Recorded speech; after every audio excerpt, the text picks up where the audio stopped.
청와대가 이례적으로 신속하게 음종환 전 행정관의 사표를 받았습니다. 하지만 음종환 한 사람 자른 걸로 이번 사건을 덮을 수는 없습니다.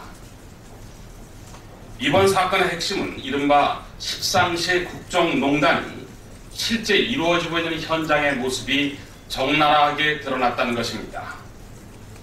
문건은 찌라시이고 전부 거짓이라는 검찰과 박근혜 대통령의 말이 오히려 틀렸다는 게 명백해졌습니다.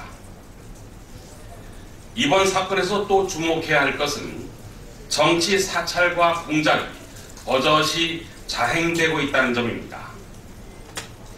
유승민 의원은 청와대가 어떻게 내가 조응천을 만난 사실을 알았는지 모르겠다고 말했습니다. 이준석 씨는 누군가 내 뒤를 밟고 있다는 느낌이었다고 말했습니다. 정치 사찰, 민간인 사찰의 증거입니다. 또 당대표와 유력한 차기 원내대표를 음해한 것은 정치적인 의도가 담긴 공작입니다. 일개 행정관이 한 짓이라고는 믿을 수가 없습니다. 조직적인 사찰과 공작이 이루어지고 있다는 의심을 하지 않을 수 없습니다. 진상을 규명하기 위해서는 특검밖에 답이 없다는 점을 거듭 강조합니다. 청와대의 난맥상이 국정 운영의 최대 걸림돌이 되고 있습니다. 국정의 정상화를 위해 일대 쇄신을 미룰 수가 없습니다. 월성 1호기 수명 연장 심사에 대한 논평입니다. 가뜩이나 잦은 사고가 발생하는 상황에서 당장의 에너지 수급을 위해서 수명이 다한 원전을 무리하게 재가동하는 것은 땜질식 처방입니다. 결국 가장 중요한 것은 국민의 안전입니다. 새정치민주연합은 수명이 다한 원전 재가동은 위험하다는 입장입니다. 원자력안전위원회는 성급한 결정을 미루고 국민의 안전을 위해 철저한 심사를 해야 하며 지역 주민을 비롯한 국민 여론을 설득해야 할 것입니다. 이어서 현안에 대한 브리핑 두 가지 해드리겠습니다. 지금 한 논평과 브리핑 내용은 모두 메일로 발송을 했습니다. 오늘과 내일 이틀 동안에 지방자치 20년을 기념하는 정책박람회가 의원회관 2층에서 열리게 됩니다. 지방자치 20년을 맞아서 지방자치의 역사를 돌아보고 또 각 기초자치단체의 정책 성과를 기초로 해서 지방자치의 미래를 전망해 본다는 의미를 갖고 있습니다. 지방자치로 변화된 생활상을 중심으로 해서 기초자치단체의 정책 성과를 국민들에게 알리고 또 이번 정책 박람회에 참여한 자치단체 간의 정책 네트워크를 강화하겠다는 취지도 갖고 있습니다.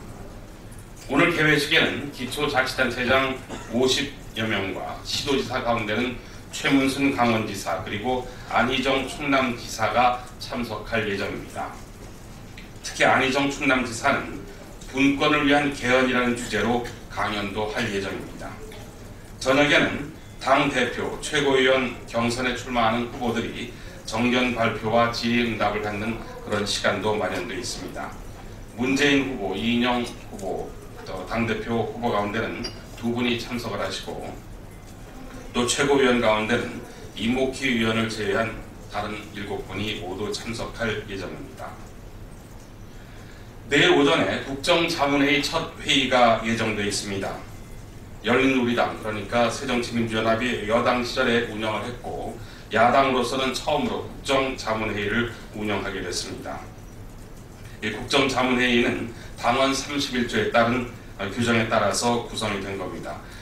김진표 전 의원을 의장으로 하는 국정자문위원회를 구성하게 됐습니다. 김진표 전 의원의 의장 임명은 지난해 말에 비대위원 회의의 의결을 거쳐서 이루어졌습니다. 국민의 정부, 참여 정부를 거치면서 장차관급 위치에 있었거나 시도지사를 지낸 분들을 대상으로 했습니다. 대상자들이 상당히 많지만 우선 당장에 참여가 가능하신 분들을 중심으로 해서 모두 22분을 국정자문위원으로 위촉했습니다. 그러니까 김진표 의장을 포함하면 국정자문위원이 모두 23명으로 구성이 되는 겁니다. 이분들 가운데는 전윤철, 윤중현 두 분의 경제부총리, 그리고 이정호 대통령 정책실장, 강철규 공정거래위원장, 추병직 건설교통부 장관, 이동걸 금감위 부위원장 등 경제 전문가들이 두루 포함이 되어 있고요. 정세현, 이종석 두 분의 통일부 장관, 또 김신일, 윤덕홍 두 분의 교육부총리 등 교육 전문가, 신낙규, 남병엽, 이근식, 장하진, 지은희 장관 등 각 분야의 장관들, 그리고 박준영 전 전남지사, 김한주 전 전북지사, 송영길 전 인천시장 등 시도지사 여러분들도 참여를 하게 됐습니다. 당적 보유와는 상관이 없습니다. 이번의 국정자문회의 구성은 한마디로 새정치민주연합의 정책 역량을 강화하고 국민들과의 소통을 강화하겠다는 게 목표입니다. 국정자문위원회는 앞으로 각 분과위원회를 구성해서 당의 정책 결정과 홍보에 경륜 있는 자문들을 해주실 걸로 기대를 모으고 있습니다. 이상입니다.